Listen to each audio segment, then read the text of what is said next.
Johnny master అత్యాచారం చేశాడంటూ తన assistant choreographer Johnny master మీద కేసు పెట్టింది. హైదరాబాద్ లోని రాయదుర్గం పోలీస్ స్టేషన్ లో ఈ కేసు నమోదైంది.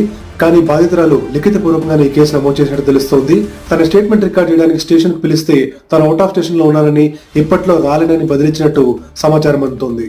2015 నుంచే డి షో ద్వారా జానీ మాస్టర్తో తనకు పరిచయం ఏర్పడింది. ఆ తర్వాత 2019లో తన దగ్గర అసిస్టెంట్ కొరియోగ్రాఫర్ గా పనిచేస్తామని జానీ మాస్టర్ ప్రపోజల్ పెట్టినట్టు తెలుస్తోంది.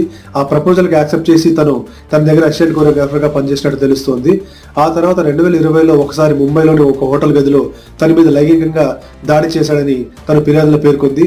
ఆ తర్వాత నుంచి కంటిన్యూస్ గా జానీ మాస్టర్ ఆ అమ్మాయి మీద లైంగిక దాడి చేయడానికి ప్రయత్నించాడని, తాను ప్రతిఘటిస్తూ వచ్చిందని ఆ అమ్మాయి తన ఫిర్యాదులో పేర్కొంది. జానీ మాస్టర్ తన మీద వచ్చిన అలిగేషన్స్ గురించి ఇంకా రెస్పాండ్ అవ్వలేదు. ఆయన రెస్పాన్స్ ఎలా ఉంటుందో చూడాలి.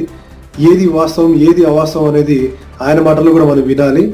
ఎందుకంటే రెండు చేతులు కలిస్తేనే శబ్దం వస్తుంది.